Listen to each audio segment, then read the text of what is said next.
Good evening, and thank you for your attention. It's a great pleasure to welcome you all to celebrate SAIS Europe's 70th anniversary. It's a milestone that speaks, of course, not only of our longevity, but also, more importantly, to the vision that brought SAIS to Bologna. I want to begin by thanking all of you, students, faculty, alumni, friends, and distinguished guests, for being here tonight. Your presence is a testament to the strength of SAIS Europe and to the values that we share. 70 years ago, Seagrove Haynes, professor of diplomatic history at SAIS, laid the foundation for SAIS Europe. From the very beginning, it has been more than just an academic institution. It has been a place where future leaders engaged with common challenges in a uniquely interdisciplinary and international environment, an environment in which they were offered a rare opportunity to appreciate how a problem can be construed differently by different cultures. Bologna, a city steeped in history and intellectual exchange, was seen as the ideal setting for a school that would bring together students from different nations. This choice, I want to emphasize, also owed much to the generous assistance offered by the rector of the University of Bologna at the time, Professor Felice Battaglia, who provided office space, classrooms, and access to the university's library, which, as everybody knows, is a key resource in any academic institution. What started as a Transatlantic initiative has evolved into a truly global institution, reflecting the interconnectedness and the complexity of today's world. If anything, these changes render an institution such as this one even more necessary today than it was in 1955.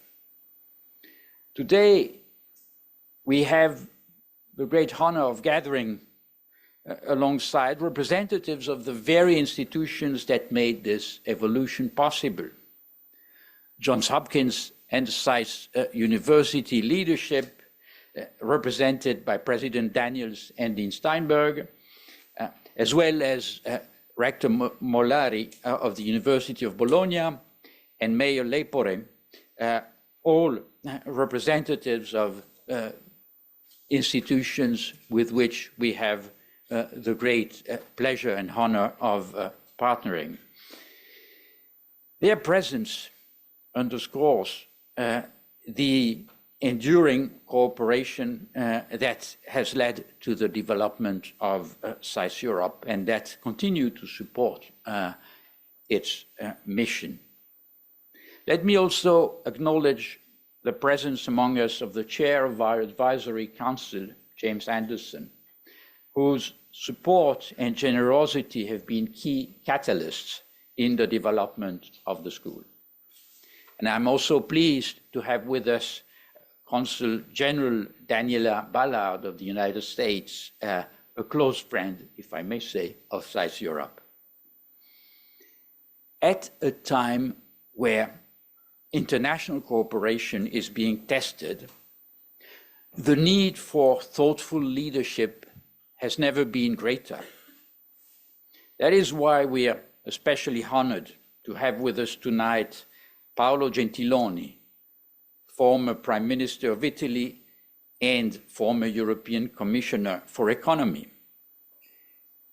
His deep expertise in European affairs and global economic governance make his perspective particularly valuable as we look ahead to the future of Europe, of the Transatlantic Partnership, and of the global order. But before his keynote, let me introduce someone who embodies the values of academic excellence and global engagement, President Ronald J. Daniels of Johns Hopkins University. Since 2009, President Daniels has been a tireless advocate for the role of higher education in advancing democracy, global cooperation, and public service. Under his leadership, Johns Hopkins University has deepened its international reach and strengthened its role in shaping an informed and engaged global citizenry. His presence tonight, during a time of significant turbulence, let me call it that way, for American universities, demonstrate his unwavering support for our school, for which I'm very grateful. Please join me in welcoming President Daniels.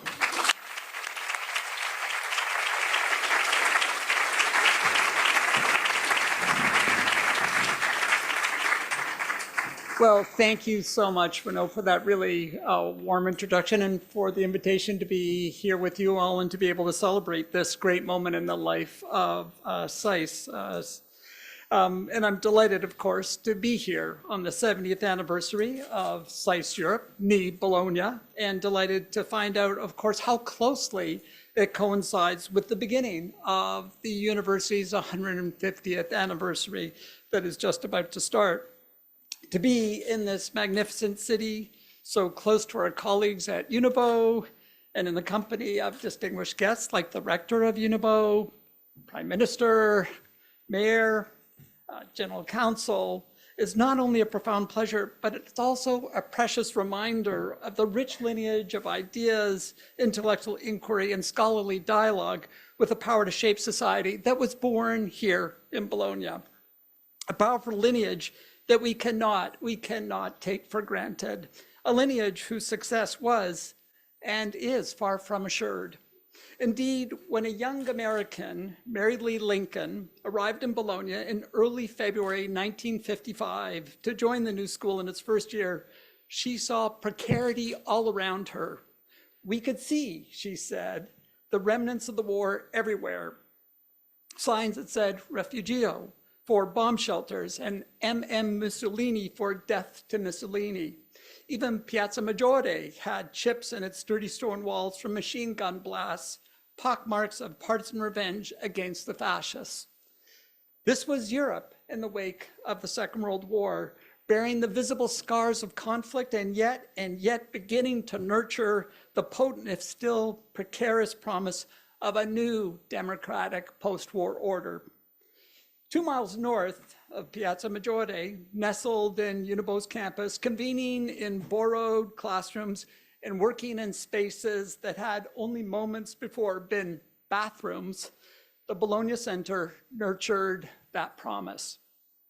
Miss Lincoln described a decidedly un-Italian sounding atmosphere of frenetic activity, but one in which everyone, American and Italian alike, was, and I quote, going at a fever pitch, scrambling to try to get it right. And get it right, they did. The SAIS Europe of 1955 may have had scant resources, but it was rich in moral vision, in intellectual firepower, and in can-do persistence. The tight-knit international community that Lincoln and her fellow students and professors helped inaugurate embraced the challenge of providing the ideas that would stabilize the post-war democratic order and fortify the Transatlantic Compact. Year after year, decade after decade, visionary leaders and dedicated public servants emerged from Bologna, bringing the vision of the founding minds like Seagrove Haynes to the service of the global community as they helped build networks of aid, the foundations of NATO, and the framework of the EU. But today, as Renaud indicated a moment ago, as this room knows only all too well, the post-war global order of SAIS, that SAIS and its decades of Bolognese have been so instrumental in building and sustaining, is frayed. Indeed, we worry badly frayed. Indeed, as was true in Bologna in 1955, its fractures are visible. Today, we inhabit a multipolar and increasingly polarized world, a world in which institutions, long charged with upholding the liberal democratic global order, are under attack, and authoritarianism is gaining traction to a degree unprecedented in 70 years of SAIS Europe's existence. The evidence is both clear and urgent. Less than 8% of the world's population now lives in full democracy, while nearly 40% live under authoritarian rule. On both sides of the Atlantic, incumbent governments have been swept out of office, with the cracks and pockmarks of conflict emerging in their wake. We're seeing incursions on governmental and civil institutions formerly seen as unassailable. And the foundations of the Transatlantic Compact that has so long stood us in good stead are being shaken by a swift and growing retreat for more than a half century of global partnership among nations around the globe, including, of course, my own. So today, as we look to the future of SAIS Europe, the call we face is equally clear and urgent to forge a bold new architecture of ideas for this new epoch. How will we confront the challenges posed by the new centers of global power? How will we protect the flame of a liberal democratic order from the tempestuous headwinds that we're now facing? The rising headwinds of authoritarian encroachment, of institutional distrust, of disinformation, and of hyper-partisanship. How must we recalibrate our institutions so that they remain true to foundational values, yet responsive to the present and oriented towards a more just, a more durable, a more democratic future? These challenges are grave and they're real. But as we reflect on the founding moments of SAIS Europe and the way in which this small but determined institution met the challenges of its inaugural moment, I do not doubt that we can rise to the challenge of our own. It's not to say that institutions, even the ones we celebrate today, are perfect. Today, as we know, universities face a plummeting of public trust to all-time lows, at least in the United States. And while I find many of the critiques that are lobbed our way misguided or just plain wrong or shrill, we must heed that some of these critiques contain kernels of truth. We must, in the best tradition of the academy, engage these critiques and refine our ideas and practices in the open contestation of ideas that is the foundation of great universities and great democratic societies. And I believe that SAIS is 70 is poised, as it was in 1955, to rise to this moment, to once again, to get it right. So today, SAIS draws on the wisdom of experts and friends on both sides of the Atlantic, friends like James Anderson, who helped us to imagine a Vision 2030 that will expand faculty in key areas, deepen connections between campuses, and ensure that SAIS can recruit the students who will emerge as the next generation of international leaders, peacemakers, and diplomats who will bring new ideas, insights, practices, moral energy, optimism to a world so urgently in need of them. Thank you for all of you being here as we rededicate ourselves to the impact and to the promise of this most extraordinary, of this most meaningful place. And with that, Renaud, I'll hand the program back to you. Thank you.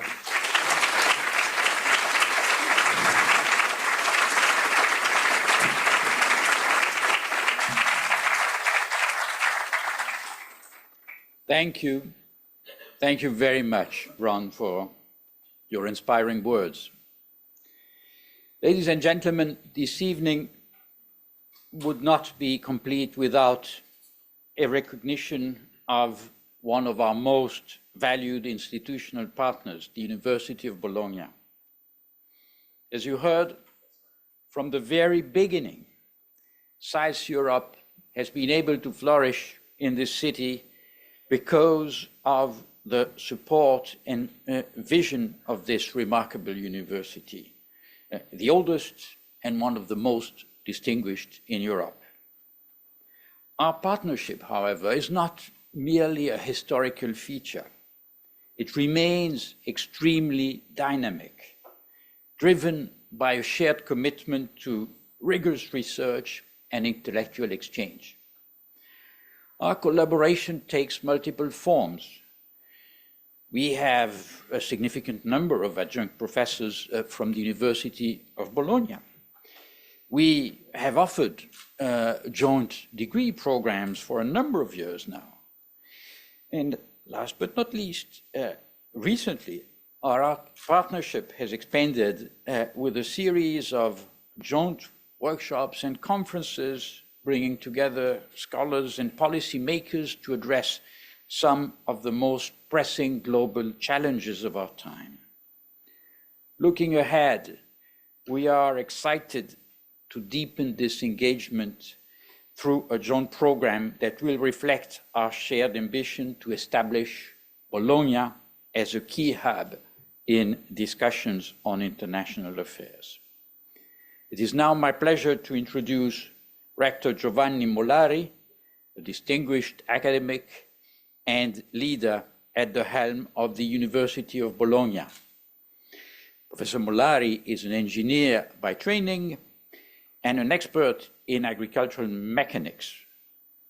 But his leadership with Unibo has been very quickly distinguished, culminating to his election as rector in 2021. His dedication to academic excellence and institutional innovation aligns very closely with our mission at SAIS Europe.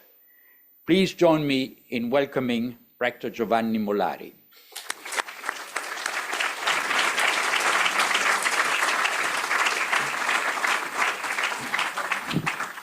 Well, dear Rector Deus, dear President Daniels, dear former Prime Minister of Italy, Paolo Gentiloni, dear Mayor Lepore, dear Consul General of USA, Bellar, dear guests. As a rector of the Alma Mater Studiorum, University of Bologna, I am delighted to be here with you tonight to celebrate the 17th anniversary of Johns Hopkins University, SAIS Europe, its history and achievements.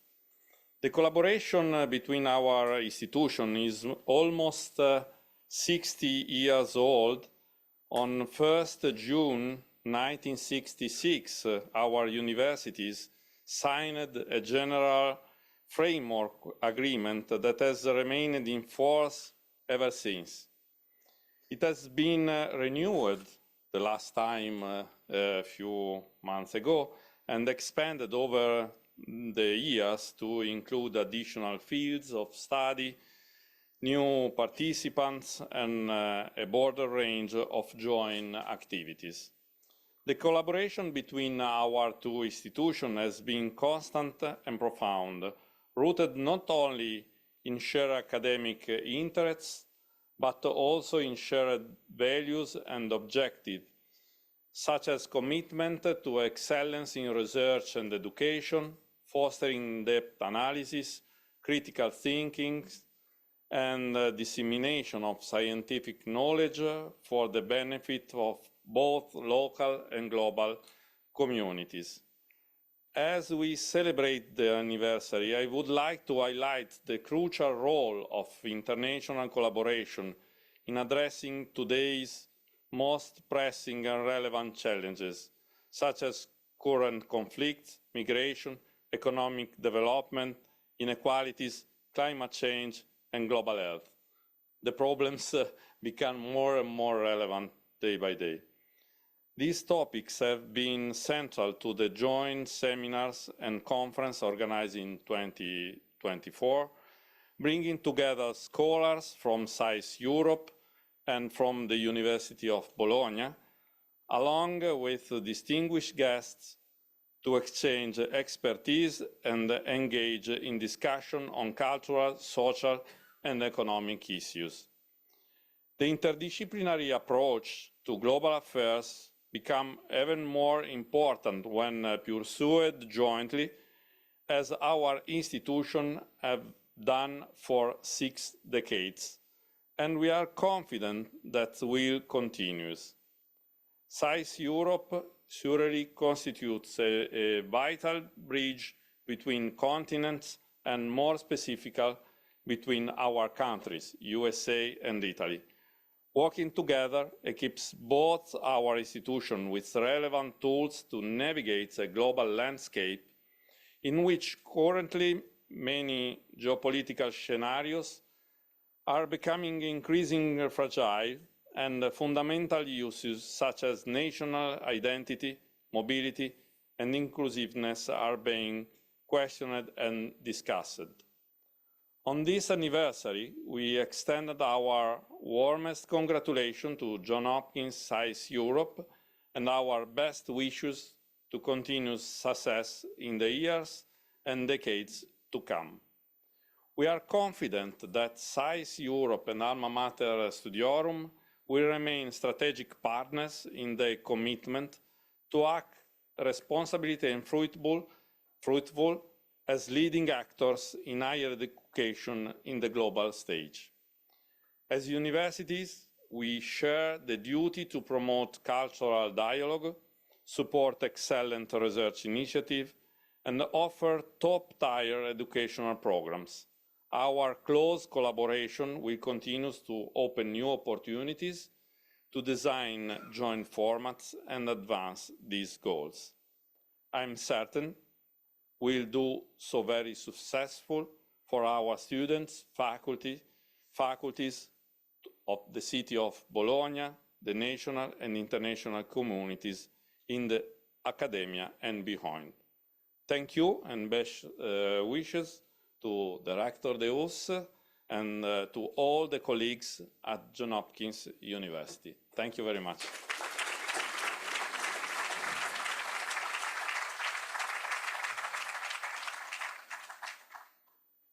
Thank you very much, Rector Mollari, for these remarks and for your warm words of support for us.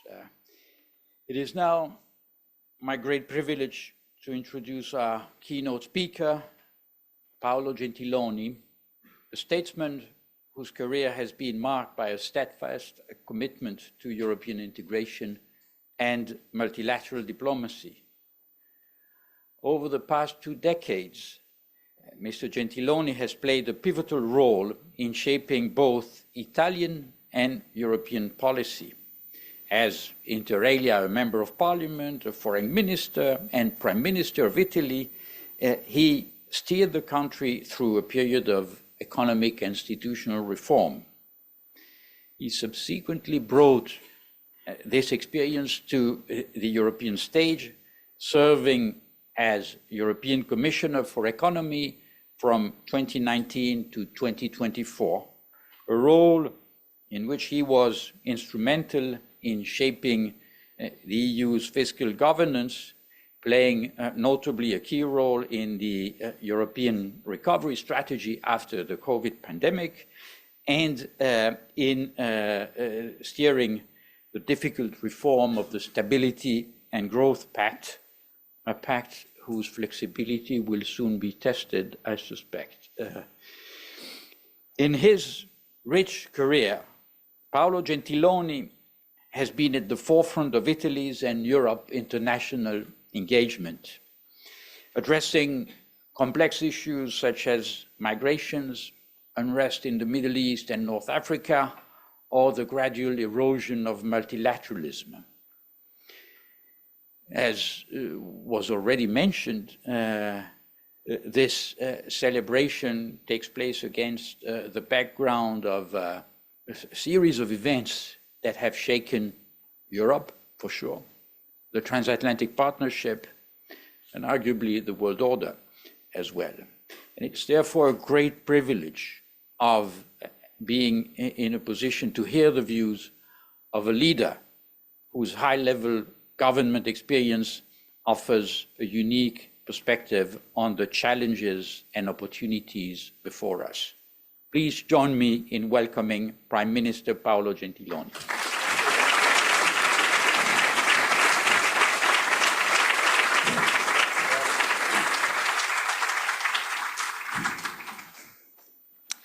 Magnifico rettore di SAIS Europe, signor Sindaco, magnifico rettore dell'Università di Bologna, President of Johns Hopkins, General Consul, distinguished guests, dear students.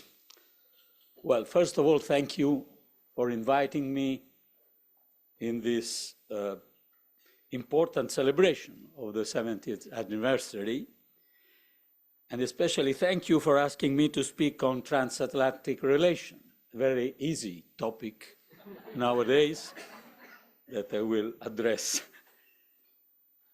now.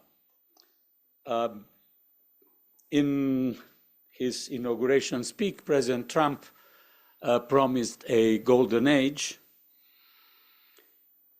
In fact, we don't know exactly how this golden age will look like, but we know that in 6 weeks, the American presidency is reshaping the world order, including the transatlantic relationship. And this is a good reason to have this conversation today. And by the way, today marks, as you all know, the 3rd anniversary of the full-scale invasion of Ukraine. Major challenge now for the US and the European Union. We heard shocking messages for the transatlantic alliance. We were committed in these 3 years in supporting Ukraine. We were used to say, as long as necessary, you may remember, unwavering support as long as necessary. And the European Union has been the first economic supporter, as a union, by the way, not only adding different contribution of different member states, but the support came from the union through common borrowing, the same tool we used after the pandemic. So beyond the messages that we heard, let's see now the evolution. I hope that EU and US will cooperate in negotiations. I'm confident that meetings that will take place already today between President Trump and European leaders, Macron today, Sir Starmer in a few days, will give a contribution for a good cooperation. We need this cooperation because appeasement is not a solution, but it is a risk, especially for us, Europeans, of new wars. I frequently ask myself in these weeks about what happened in 2014 after the annexation of Crimea. I was at the time the Italian foreign minister, and I'm asking me if we were sufficiently strong in our reaction. Because indeed, in these times, we, the Italians, together with our French and German colleagues, we pushed to limit our reaction, because we were still hopeful in the evolution of the relation between Europe and Russia. And I'm frequently asking myself if, with a stronger reaction at the time, after the annexation of Crimea, the full-scale invasion that happened 3 years ago would have been less possible. But this is for history to decide. But Ukraine will be, in any case, a first test to understand where is the world order going. Is this simply an acceleration of pre-existing trends? Is America only reshaping its own priorities? This is what is happening since many, many years. You may remember President Obama pivot to Pacific, something written more or less 15 years ago. And you may remember the same President Obama, one of the preferred American presidents in Europe, asking more or less 10 years ago European countries to increase their military spending to 2%. So are we facing simply an acceleration of these trends, or are we facing a dramatic change, meaning America rediscovering a sort of theory of sphere of influences, and in any case concentrated in its own interests? I think it's too soon for an assessment, and maybe both views, the acceleration and the dramatic change, they could coexist in some way in the future. What is in any case at stake is the multilateral post-war order, the one that we knew in the last 80 years. Several UN bodies, even the G20. Next year we have the US presidency in the G20, which this year is for South Africa. And the global economic institutions, the Bretton Woods institutions, they were already under scrutiny. The Bretton Woods institutions are normally referred to IMF, World Bank. They were already under scrutiny, especially from the emerging economies, the so-called BRICS, asking some reforms. But other global pillars are now under scrutiny or discussed or openly contested. The global agreement on taxation, which I strongly work for, global trade and the role of WTO, the convergence of monetary policy between the ECB and the Fed, which took place in the last years. Now, the different economic situation about inflation in Europe and the US could bring these monetary policies to diverge. And what about the so-called CBDC, the central bank digital currencies, where apparently Europe and the US are taking two different paths? And the USA, and the WHO, and the climate agreement, all this is now under discussion. For us, for the Europeans, this could be also a wake-up call, in my view. Even an opportunity to champion openness to trade, multilateralism, relations with the global South. A wake-up call for European sleepwalkers,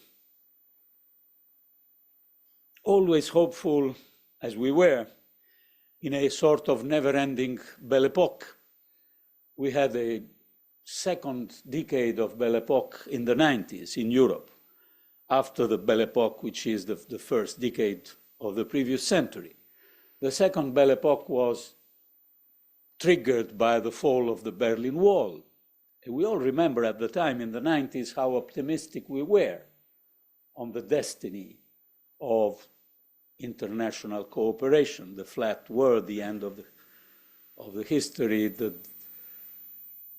Wandel durch Handel, which was the German motto to explain the hope or the illusion to change towards democracy regimes like the Russian and the Chinese through trade, through economic relations. And this never-ending Belle Epoque was based in three pillars, as you know: cheap gas from Russia, unlimited trade with China, and security provided by the US. This was the environment we Europeans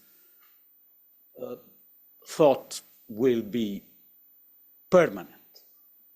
I frequently think to the fact that the awareness of the end of this illusion really came to us only with the Russian invasion of Ukraine 3 years ago. Just to give you an example of this, the very important project of Nord Stream 2, the pipeline connecting Russia and Central Europe, bypassing Ukraine, by the way, was cancelled. This project, so important for Germany and for Europe, it was cancelled only 2 days before the Russian invasion of Ukraine. So in February 22nd, 2022. So our illusion was there. And this is why I'm convinced that the new situation, the new transatlantic relationship, is something that could prove to be a wake-up call for us, Europeans. What a wake-up call means, in my view: first, common defense. Of course, we know how crucial the role of our American partners and friends has been to win the war. And we know that Europe started after the war with something like 280,000 US soldiers in Europe, most of them in Germany. We can't think that this situation can last forever. And now the new administration is in some way telling us you should provide to your security with your own forces, your own budget. This discussion will reach soon a crossroads, because either we simply increase our national expenditures, perpetuating what we have: fragmentation, overlapping of defense systems, waste of resources, and buying 2/3 of our defense systems outside the EU. This is our situation now. Either we persist with this situation, increasing only the expenditure country by country, or we decide to fund in common, to promote common priorities, to promote the European industry, to organize common procurement of defense systems, to buy European. The crossroads will come in the next weeks, probably. There is already in March the 6th a meeting of the European leaders to discuss this. Wake up means also competitiveness. You know that 2 Italian former prime ministers, we have plenty of Italian former prime ministers. You can ask whatever you want. They made an excellent description of what we need, Mario Draghi and Enrico Letta, in terms of competitiveness. We need, first of all, to address our innovation gap, especially in the tech sector. Among the consequences of this innovation gap, the fact that our productivity is lagging behind the European productivity. If you take out the big 7 tech industries from this kind of comparison, you see that Italian, European, and American productivities are at par, more or less. So the consequences are on productivity, and they are, of course, on the fact that out of the 50 major tech companies in the world, only 4 are Europeans. But we don't miss education, talents, university, public research and development. We don't miss this in Europe. We miss scale in capital markets and amount of private investments. We have a situation where every year 300 billion of savings made in Europe are leaving Europe. So we need common projects and further progress in our capital markets union. I'm rather confident that this could become possible also after the results of the German elections yesterday. So, innovation gap. Second, we need to make decarbonization compatible with our industrial policy. And this, I think, is very clear to the new European Commission. they will not leave the green transition out of the room. They will follow the path, making it much more flexible and adaptable to industrial policies. I think it's a wise way to address this issue without the illusion that stop putting this in freeze will help our industries. The challenge for clean technology is there. China is running in the race for clean technology, and Europe has an opportunity to exercise a leadership. And finally, competitiveness means economic security. Enormous progress were made in recent years. The awareness of a need of industrial policy in Europe, a less ingenuous relation with China. What we are asking ourselves now is in which global environment this economic security will take place. Because we experienced in the last 2 or 3 years a shift. We were discussing 2 or 3 years ago something that was called the need of a sort of friendshoring. This was a buzzword in the economic global conversation, meaning that like-minded countries should have concentrated among themselves trade. Friendshoring means trade among friends, among like-minded. Now we can't go from friendshoring to a trade war in 2 or 3 years' time. I think that a trade war between the EU and US can be avoided or limited to the aluminum and steel controversy, which is going on since many, many years. And this would be very important to keep the main economic flow of the planet, which is the economic relation between the US and the EU. 1.4 trillion of trade every year, and every year something like 2.5, 2.4 trillion of investments in both sides, direct investment, Europeans in the US and Americans in the EU. This is an enormous economic flow that we cannot disrupt. We all know that tariffs are dangerous for both those that decide to impose tariffs and those that react to tariffs. We should avoid a trade war, also for the political risk that a trade war would cause. If there is a trade war between US and the EU, Chinese overproduction will be rerouted probably toward the EU, and this will create a challenge to our political commitments, to our geopolitical commitments. So I hope, and I have some optimism that a trade war can be avoided. Of course, to gain competitiveness, we, the Europeans, have some enabling condition to resolve. And I would mention 2 of them. First is very popular nowadays, simplification, to call it a la European. In America, they call it now a deregulation, as you know.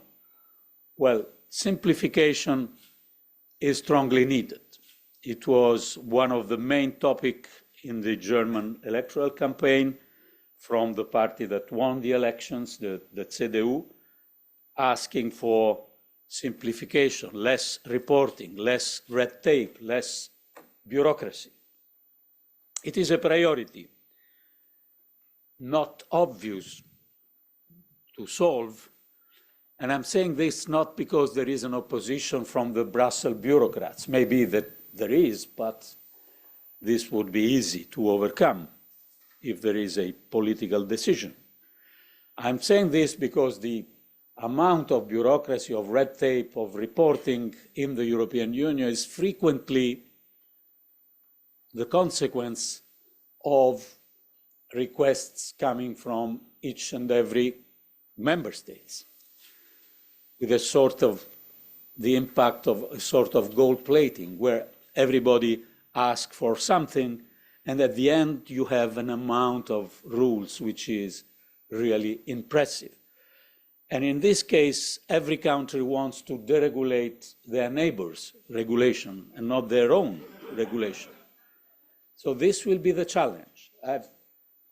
As commissioner, I had also the responsibility of taxation, which, by the way, needs unanimity in the existing European rules.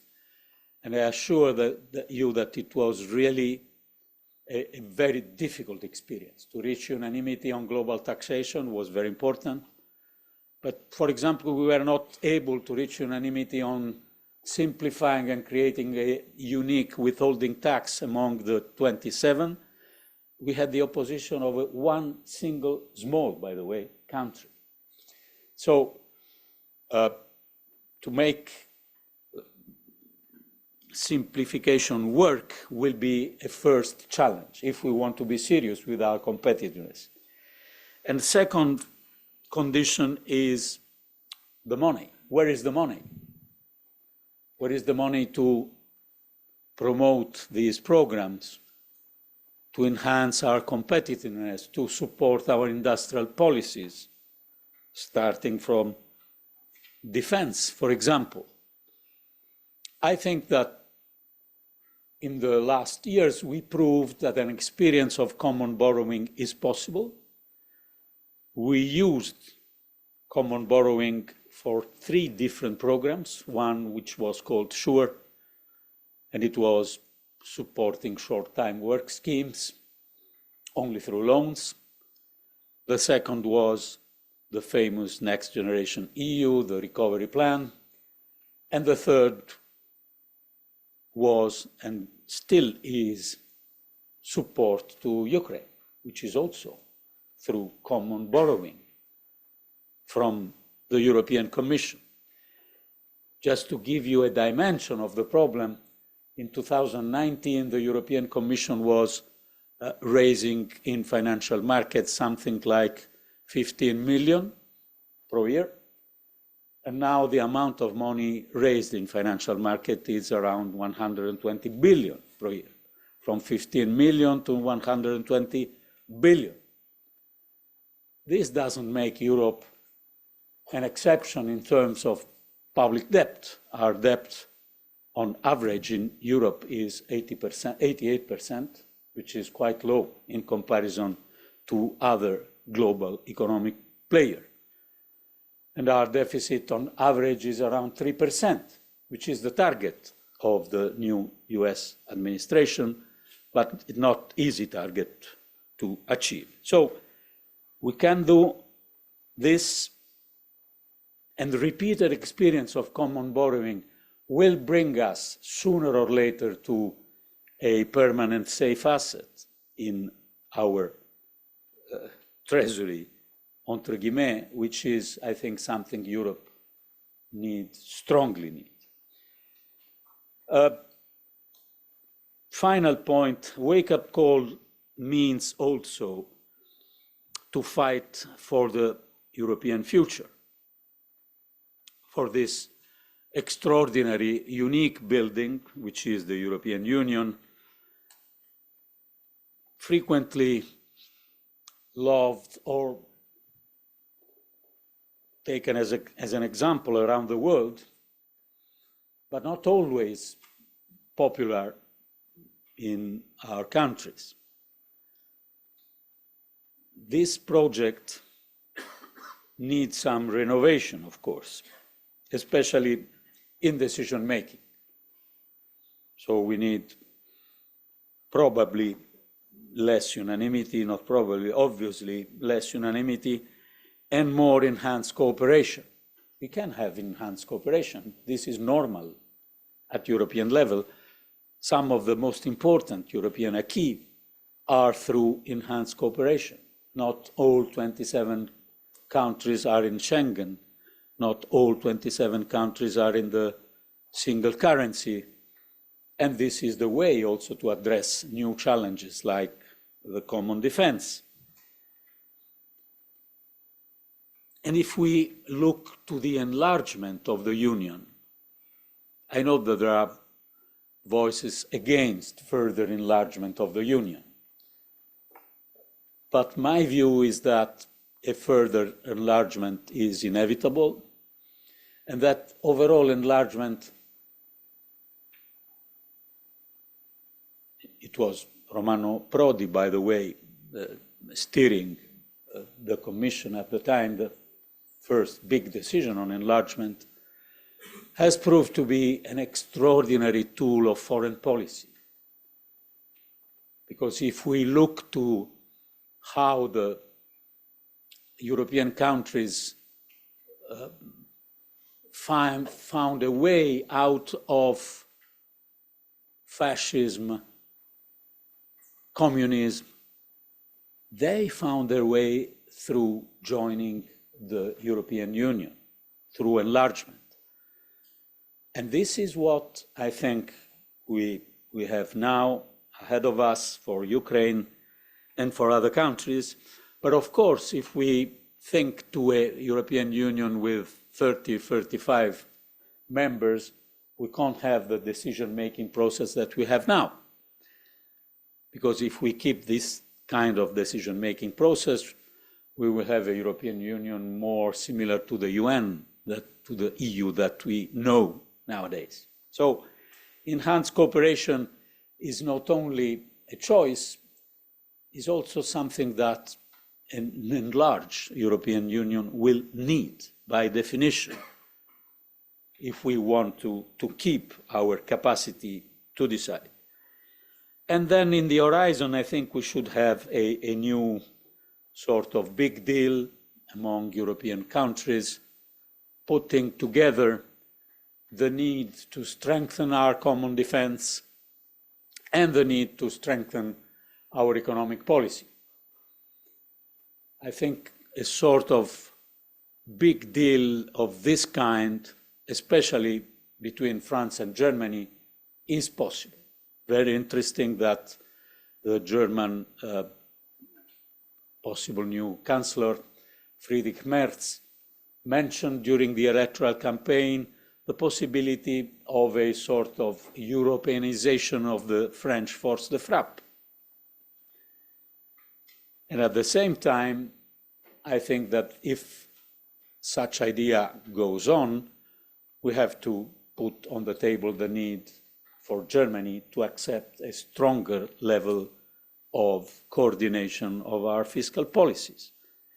You know, the European Union made big progress through this kind of big deals. This is what happened in the 90s, when from one side the reunification of Germany was accepted, and from the other side the new currency was accepted, leaving the Deutsche Mark for the euro.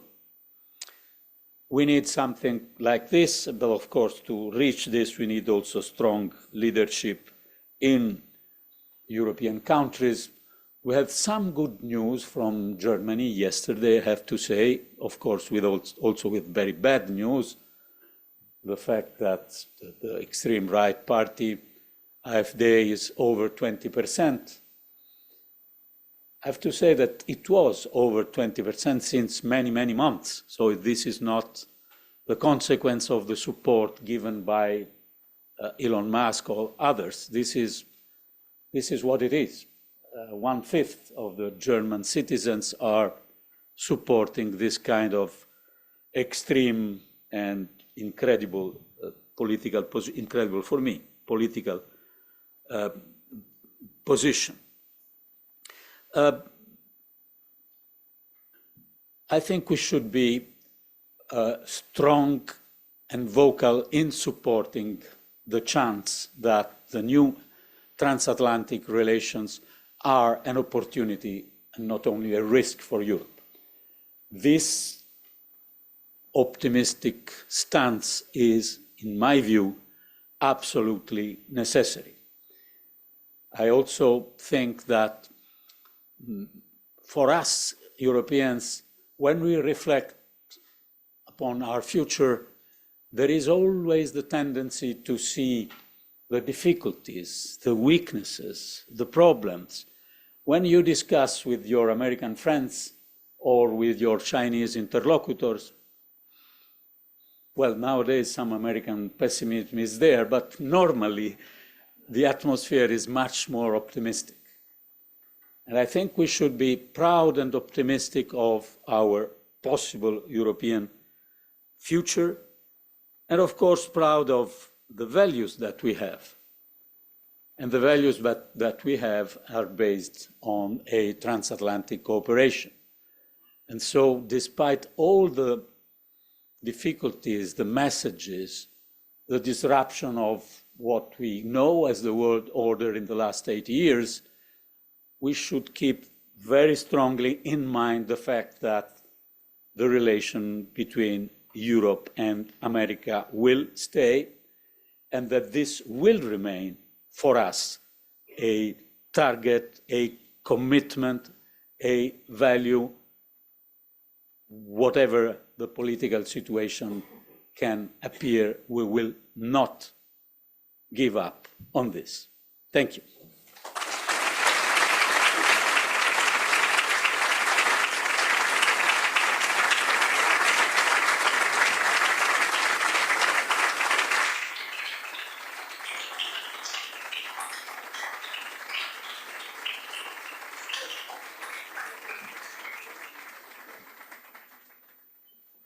Well, thank you very much, Prime Minister. I think the warm applause that we just heard, better than I can do, has expressed the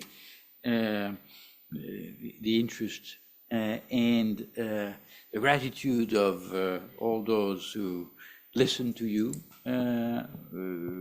We are extremely grateful to you, not only for having accepted the challenge that this lecture represented at this particular point in time, but also for having outlined a way forward, suggesting that there may be room for some hope, provided, of course, a number of conditions, a long number of conditions are met. But it's important, I think, in the period of turbulence that we find ourselves in, to have a compass that may guide us. And I'm sure that there will be many questions to you. We have some 20 minutes for questions from the audience. I'm asking people to raise their hands. I saw, and I would like to start by giving the floor first to one of our students. I think it makes sense. There is here, just not to your, yes, to your right. Thank you so much for being here. This was really interesting. Thank you. My name is Annabelle. I study European public policy. And I know you mentioned the German elections yesterday, and you also mentioned the German stance on fiscal policy. But I was wondering more generally, given especially the fact that your time at the Commission had a large overlap with the previous German government, I was wondering if you have any recommendations for the incoming government, or if there's anything specific you would like to, any signals you would like to see coming out of Berlin in the next. Thank you. Well, my recommendation would be very simple, to change and maybe to cancel the rule that they have and that they call Schuldenbremse, break to debt. I heard that in the electoral campaign, several parties mentioned this as a target. Why? Well, first for German reasons. I think that Germany is, in any case, a country in need of public investment in infrastructures and in other domains, in common defense. And the strange things of this rule that was introduced maybe 15, 18 years ago is that the public discourse is, in good times, you save money, and then you can spend it in bad times. So you save money, but in bad times you can't spend it because you have a rule which is prohibiting to your government to spend money. And the second reason is not German, but European, because of course Germany is 20% of the European economy, and the fact that the country is technically in recession. It's more stagnation than recession, but with a negative sign of minus point something since a couple of years, is a big problem for all the European economy. We have now, as you know, an outlook of growth around 0.7, 0.8% in Europe for 2025, which is of course very low. But if we take Germany out, this is much higher. And in some countries, especially Spain, Portugal, others, growth is higher than in the United States. So we have problems connected with energy cost, industry, and in Germany, probably also the banking system. I hope from the new coalition to have reforms, which Germany is lacking since many, many years. But first of all, I hope that this rule of the debt will be changed. I think it is quite possible. They need 2/3. In the Bundestag, they are very near to 2/3 with the new coalition and the Greens together. They are near to this threshold. So I think they could try, and they promised to do it during the electoral campaign. Thank you. To the center here. Thank you so much for your speech. I think my question is actually rather simple, and it's regarding what you ended with. You said we should not give up on the transatlantic relationship. I wonder in a way, why not? And I do wonder if there's a generational difference here. You said that now for the wake-up call for Europe was sort of this invasion of the full-scale invasion of Ukraine. I think for me, and this is why the generational part, you know, Trump's first term was 8-9 years ago. That's a third of my life and most of my fellow students since that happened.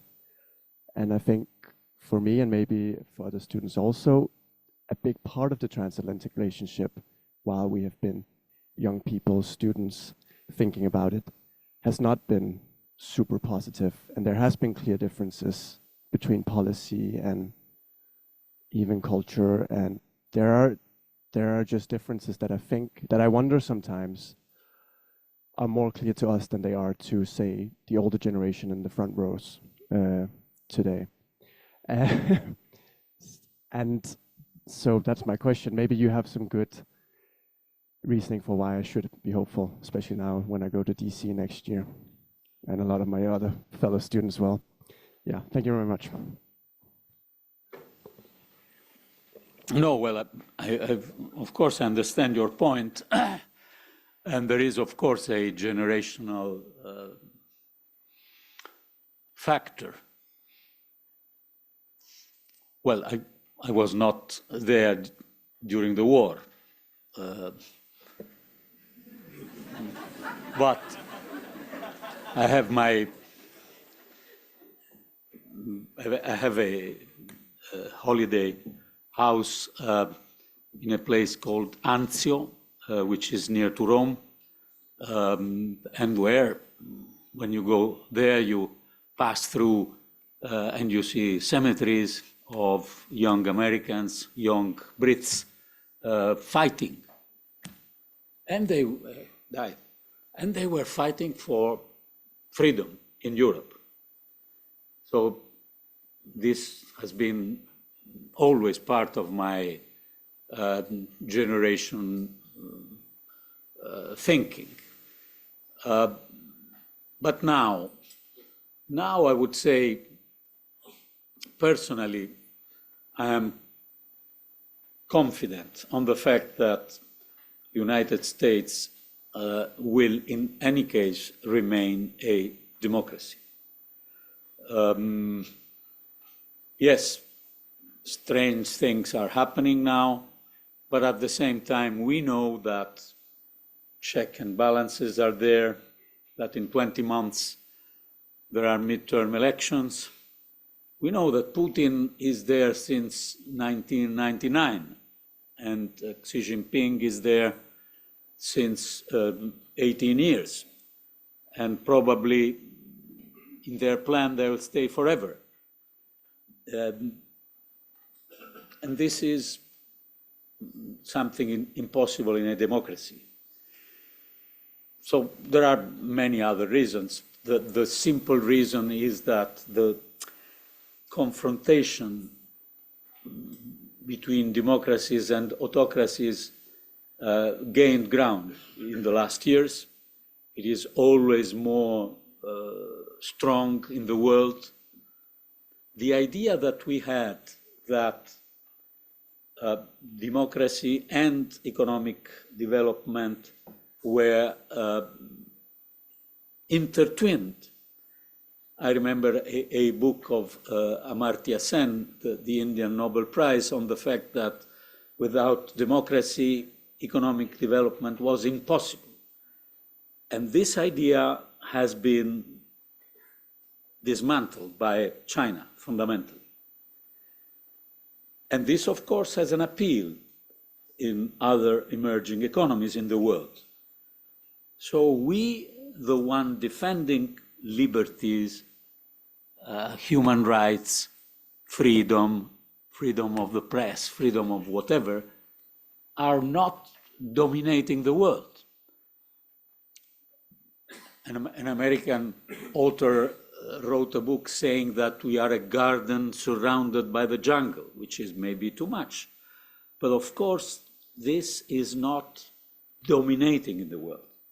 And if we want a world where individual rights, freedom, democracy are strong, I think this could be defended only if Europeans and Americans work together. And I hope that this will not be affected by political evolution in one part of the other of the Atlantic. Thank you. Let's move to this part of the room where I saw several hands raised. Maybe let's collect one or two questions so that we can move more quickly. Yes, Thank you go very ahead. much, Mr. Thank you very much, Mr. Gentiloni. I have a question actually on the United States as well and common security policy of the European Union. And my horror scenario is, and you mentioned it, 200,000 American troops in Europe. The one scenario is where they leave. What if they don't leave and are used as a coercive tool? Right now, we don't have anything against it. I don't think it's very likely, but what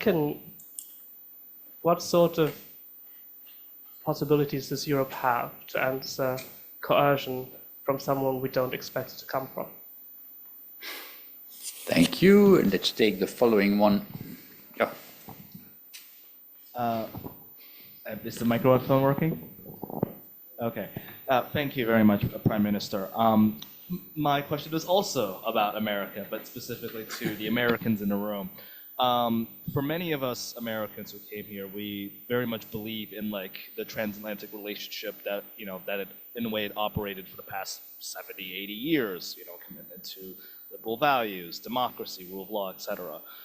It seems like the nature then of the transatlantic relationship under the current administration is changing fundamentally. So I'm wondering, what is your recommendation to the Americans who believed in the old transatlantic system but need to acknowledge that the transatlantic relationship is changing fundamentally?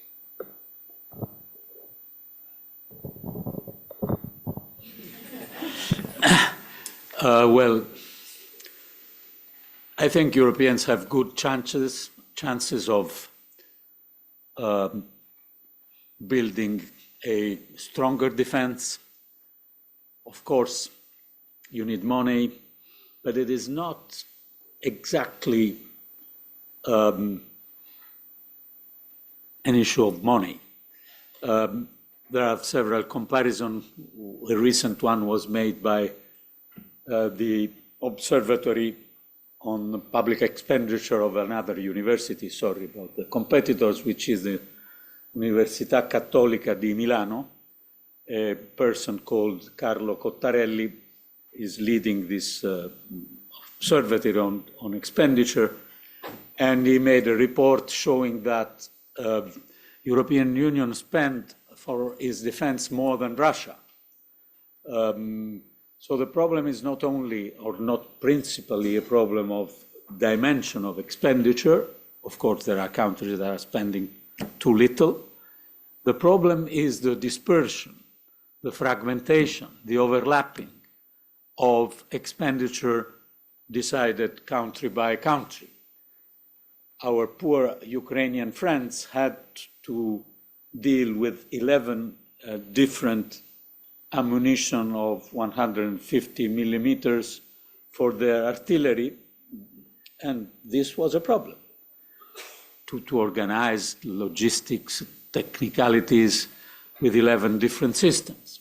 And this was what Europe was providing them. So I think overall we can have a common defense.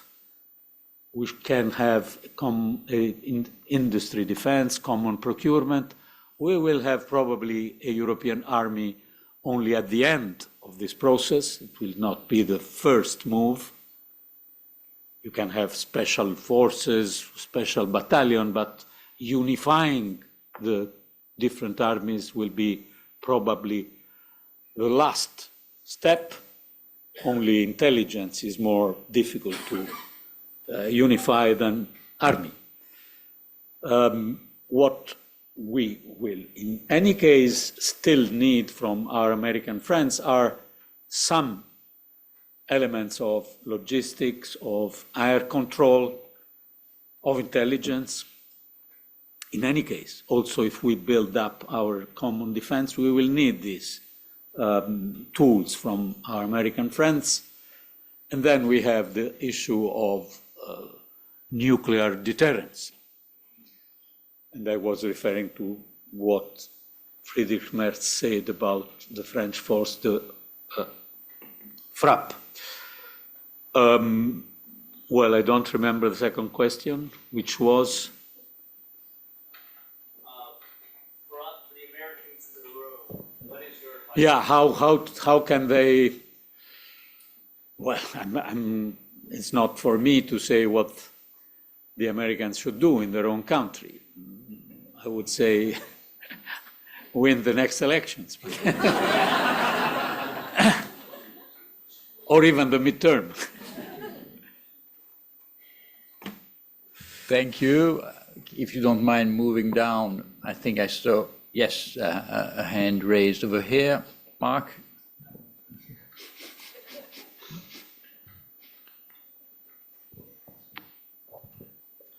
Hello, President Gentiloni. Mark Gilbert, I'm from the disunited kingdom, and that actually was my question.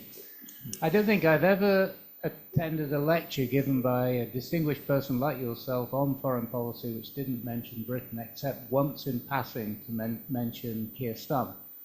And I wondered what that says about the role of Britain in the post-Brexit world, and whether Britain can play a more active role in the European project that you're talking about.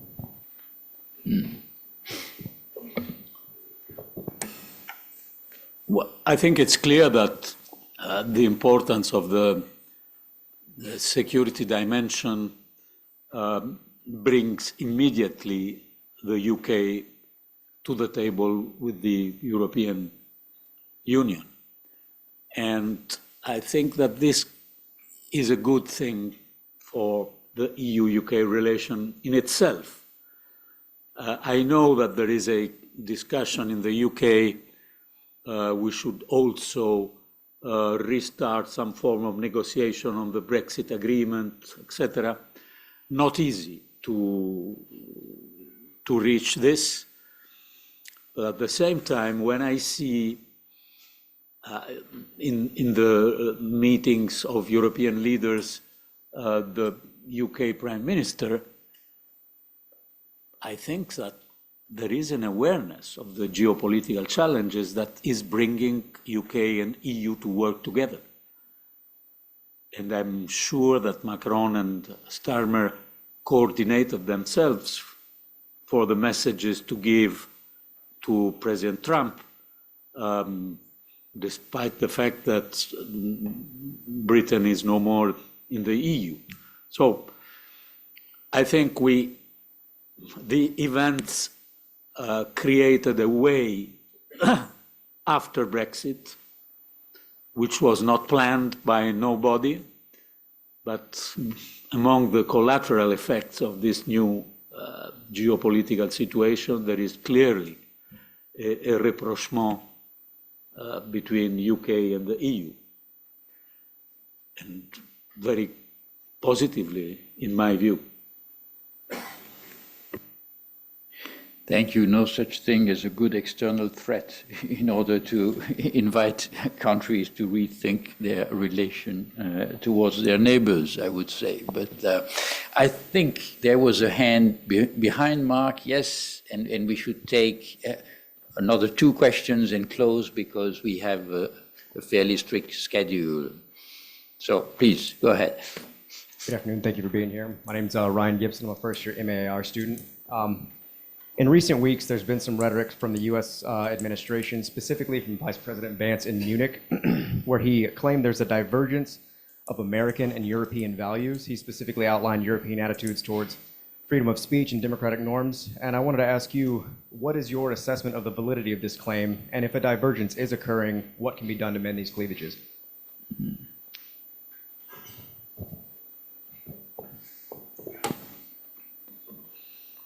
Well, to be honest, I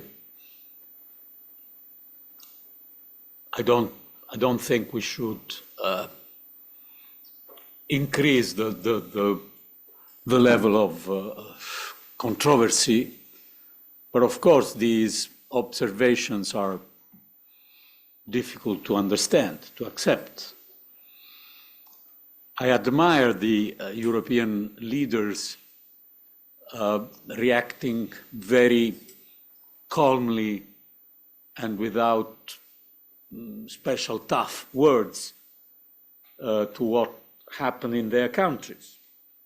I'm referring, for example, to UK or to Germany, where a public person, which is not only the richest person in the world, but is also now a public person with public role in the US, intervened very strongly, very actively in their own electoral campaign, organizing, for example, a denigratory campaign against the UK Prime Minister, which was unbelievable in normal times. You know, we always refer to the relation between London and Washington as a special relation. The special relation there was completely out. So I think we reacted very quietly. We are frequently giving lessons on democracy and rule of law, we Europeans. We should avoid to give lessons to the Americans. I only remember to all of us the farewell speech of President Biden. In his farewell speech, President Biden referred to the risks of what he called a technological military complex. He was quoting Eisenhower and the military-industrial complex, saying that this techno-military complex is a threat for the American democracy. These are tough words for a former American president in his farewell speech. But this is a discussion among Americans. It's not something that I think Europeans should actively, at least Europeans with public roles, should actively intervene in. So the German defense minister answered to Vice President J.D. Vance in Munich, saying that these words were unacceptable, and I will stop there.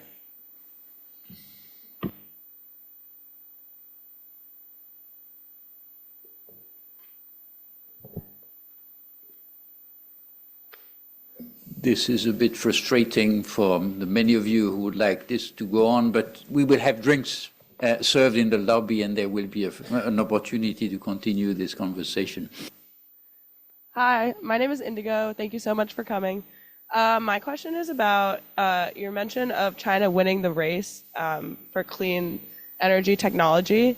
And I'm wondering if you could speak a little bit more about why it's a race, who the major players are, especially as climate change does not respect borders, and then also what role Europe should play moving forward in the global south. Well, China is indeed strongly advancing in the clean tech race. If you visit Shanghai, you don't see noise in the traffic. Most of the cars are electric or self-driven, and it is amazing if you think of what was the situation 15 or 20 years ago. At the same time, China is using coal, number one in the world. So this path is twofold. From one side, you are advanced in new technologies, cleaner technologies, electric vehicles. On the other side, you use coal, and you are building coal power again and again. As far as Europe is concerned, Europe is only 7-8% of the global emission, but Europe can lead by example. So it's very important, in my view, to keep the European commitments, maybe changing something, changing some aspects of the decision that we took in the last 5 years, but without leaving the European Green Deal strategy. I'm sure that this is what von der Leyen wants to do, and we should be also aware of the great difficulties that the Global South is having. Because the last 2-3 years, we had the level of public debt in low-income countries skyrocketing. And after many, many years of the Global South, and also low-income countries catching up in terms of development, in terms of sustainable development goals, the Agenda 2030 of the United Nations, in the last 3 or 4 years, this process is completely on the reverse. So the distance with low-income countries is, for the first time since 20, 30 years increasing. And the level of debt is very high. And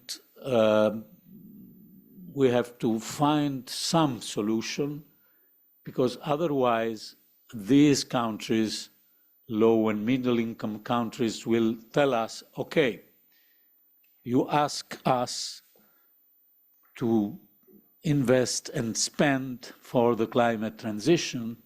We are not responsible for this situation. You are responsible. You ask us to spend and invest. You promised us money. You are no more keeping your promises. Or you are even saying publicly that you are out from the Paris Agreement, or you are out from the Paris Club, or you are out from this and that. This is very dangerous. And again, I think I see here an opportunity for the European Union to try to compensate and to be there, supporting economically and creating cooperation, because otherwise we leave this to China. China is by large the first creditor of these countries. The first sovereign creditor of low-income countries is China. But we give the impression to these countries that it is the West, the colonial West of the Europeans, or the new imperial West of America, responsible for their situation. Of course, we have historical responsibilities, but if we work now to support the commitment that we gave in the different COP that we had in the last years, I think we Europeans, we can fill this gap and have a role with the Global South, which is strongly needed. Thank you. Well, that seems to be an excellent note on which to conclude. I know that there is a lot of people who would have liked to ask further questions, but you have already covered an amazing ground, and I also know that you have a fairly tight schedule, so I don't want to abuse of your generosity, but I want really to express deep gratitude for the time you took with us tonight, and for sharing your thoughts on the challenges and opportunities ahead of us. Thank you very much. Drinks will be served outside.